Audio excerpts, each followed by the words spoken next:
so that the world can see that he has been there all along and that he is God and has intervened. And part of that is just taking some simple individual and showing all of this stuff to them so that anybody that's watching knows for a fact that it wasn't that individual's smarts or skills or anything that brought all this about. I mean, no one human being could possibly do all of this stuff. And the reason I believe it's real is because we have all of it on video and artifacts that, shall we say, are in safekeeping that people can see that prove the point. Okay. We're going to take a break here, and I'm going to take a deep breath. This is exciting for me. I love listening about this, and I wish I had been able to stay up 3 days before we actually got you in here and studied all this story over and over again. But we're going to go to a break and come back, and we've got another, forever to go, another hour and 15 minutes. Okay. We'll get into some more.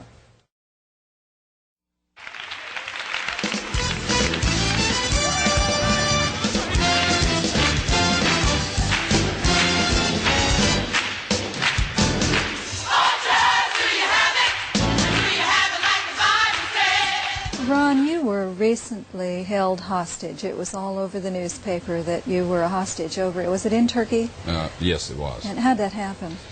Well, there's some political problems in Turkey like there is in, almost any country in the world. We have been extremely blessed here in America that while there's some political differences, things have not gotten violent. I think we did see a display in Los Angeles that shows it can happen very quickly.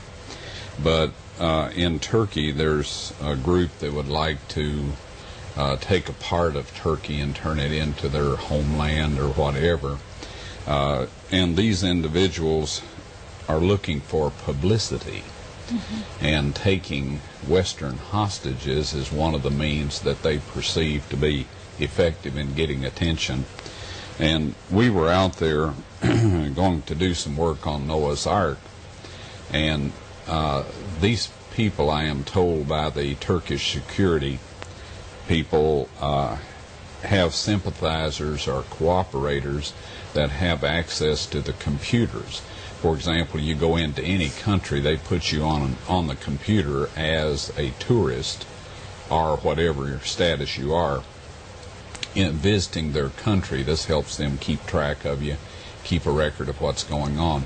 So we were there, and the word got around, and these people set up a roadblock and caught us and took us out in the mountains and, shall we say, wore me out. I'm 59 years old. I was 58 then, but a year doesn't make that much difference. And we were forced to travel through the mountains at the rate of speed that these young gorillas could travel. Now, did they hit you or do any physical abuse? They didn't do any deliberate physical abuse. However, they on one occasion dug our grave, and there was a lot of psychological pressure on us. And I had an experience there. The Turkish military surrounded the position of these terrorists one night, and the next morning they challenged these people and told them to let us go and to drop their weapons and surrender. And the leader of the terrorist group said, if you don't go away, we're going to kill the tourists now. And they lined up in front of us, and they were going to kill us if there had been one shot fired down below. And I was, I figured that was it. One of the terrorists that was standing in front of me had tears running down his face, and he was a tough kid. So I thought, if he was that convinced, that probably there wasn't that much time left. So I said a little prayer, as Christians always should do, and just say, Lord, whatever you want that'll have a better effect on your work and stuff is fine by me. And, I said, but if it's your will, I'd like to survive this experience. Well, the text that came to mind was, be thou faithful unto death, and I will give you a crown of life. I'd much rather the one about the angel of the Lord encampeth round about them that fear him and delivereth them came to mind, but it didn't. Yeah. And so anyway, there was a peace there. Okay. God says he'll take care of your children, and he'll do all of this. And so anyway, these people simply wanted attention. And what they were planning to do was take us down to northern Iraq and kill us one at a time. When the publicity died down from one death, then they would kill another one and get more publicity and then kill another one. And the State Department had written us off. We have copies of the interdepartmental communications, and they had written us off. They had word from their sources that we were not going to be released, we were not going to survive. And as it worked out, while they were transferring us to Iraq, northern Iraq, I had the opportunity to overpower the driver of the vehicle, spin the car out on the shoulder of the road, and got us out of the situation. But well, you are Indiana Jones after all, or Tennessee Ron, or Tennessee Wyatt. Yeah. Anyway, Well, there this comes is a great. time when if you don't do something, the end is obvious. Mm-hmm. And I'm not one to sit idly by and let nasty things happen, to myself or to other people. No. And so this is what it was all about. They were seeking publicity, and they got a great deal. As you said, it was all over, the newspapers and TV and yes. everything. You, we have some clips here, and I want to get back into some of this that you have found. You have discovered what you believe is the right crossing of the Red Sea. Is Yes, that right? ma'am. And we want to run some of that clip here for a minute. And will you tell us what we're looking at Oh, sure. As, Yes, I'd as be we glad do to. this? The map that we're seeing there, the crossing is just to, almost center screen, isn't it? It is, yes. This is a satellite map, and those things are wonderful when it comes to figuring out the terrain and the route of the Exodus. They can also tell where a lot of people have traveled because it compresses the ground, and even though wind blows the sand around, you can still note these on and so this is the canyon that Moses led, and I'll use a term here that a lot of people aren't familiar with, but it's the Habiru. And this is a collection of Semitic slaves that were in Egypt for a number of years. They were enslaved by the founder of the 18th dynasty, which is Thutmose I. And anyway, God destroyed the Egyptians, as you are familiar with, at the crossing site. This is the beach they came out on. To the near side, towards us, there's a large Egyptian fortress that has been there all the way back to that point in time and before. So they... How big is that? Is that big enough to hold Israel? It is. There's about 7,000 to 8,000 acres there. Okay. And So anyway, that could hold 4 million people that easily came out in the Exodus. Now, what are we seeing here? well, we're looking down towards the south.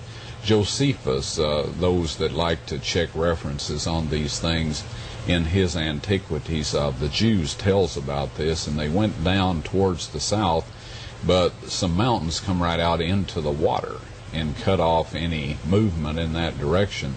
And that's So, what he talked about, was right. the mountain coming down to the water. He did, and then Pharaoh came out and just sealed them off between the mountains and the sea and the Egyptian army. Now this is a Phoenician-style column set up by King Solomon. There's an inscription on the one on the opposite shore in Saudi Arabia that says that this is where God opened the sea and drowned Mizraim, which was their term for Egypt, and delivered the Israelites and the mixed multitude. Okay. I believe this is an underwater. I believe you said this was right human. to the top left of the screen is a human rib cage, and there's some other bones there, like the cervical vertebrae of the spine and the back of the skull that are visible in this photograph. And our little lionfish is there to show people that this is not a gimmick. This is 80 feet under the water. Now, this shows a chariot wheel at about 80 feet, about the same depth. Are there many underwater. of these out there? There's approximately 20,000 chariots that got wiped out in this experience. So the bottom is littered with the chariots' parts and people's remains and horses' skeletons, and we've collected a couple of horses' hoofs from out there. I was rather surprised that they survived, but they did.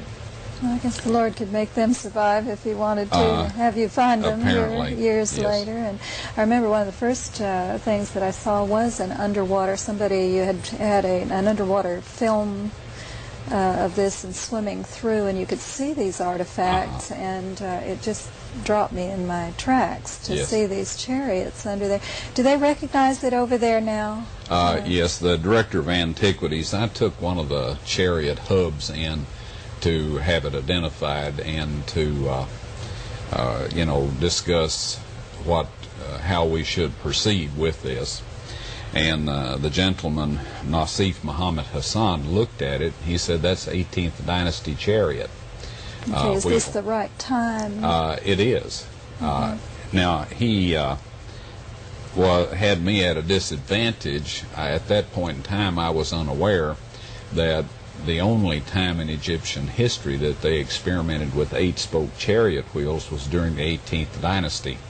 And this was an 8-spoke chariot wheel, so to him it was very simple to identify it. To me, I thought, well, he didn't take a very close look at that. I'm inclined to, really look things over and poke at them and whatnot, make sure what they are. But he didn't have to, because he was aware of something I was unaware of at that point in time. Okay. Talk to me about this crossing. Whoever decided where the crossing was? I mean, the original, the traditional site that they think where they really crossed. Susan Constantine's mother, she's known as Saint Helena. At that point in time, she was known as Empress Helena. Went to the Holy Land, spent roughly 6 months, and she just went around and said, this is where this happened, and that's where that happened, and they built little shrines in all these areas. Now, the lady was supposed to claim to have been divinely guided, but in archaeological research since that time, there has not been one single site that she pointed out that has any physical remains, and there's good evidence that none of them are accurate. Okay. But the traditional Mount Sinai, St. Katerina, or Jebel Musa in the Sinai Peninsula, indicated that the crossing was at the Gulf of Suez or up by the Bittern Lakes. Now, the Bible talks about the Yam Suf, in the Hebrew there, which means Sea of Reeds. That's one of the translations of it. Well, at this crossing site over on the Gulf of Aqaba, there is a tremendous amount of vegetation at this area. In fact, the bottom is so covered with reeds, underwater reeds and stuff, except for, say, December and January, that it's very difficult to do much research other than during those 2 months. Okay. So anyway, God has allowed people to think other places were the sites and preserve these, like I mentioned a minute ago, for a time when He can show the whole world where it actually is. And, people are pack rats. If we'd have known where all these things were all these years, there'd have been nothing left for us They would today. have taken it home, stuck it in a glass case. Right. We're going to take a break right here, and I want to come back and talk about where they went when they crossed through the Red Sea. Okay. And they actually were going to Mount Sinai. Yes. And we'll be right back with that.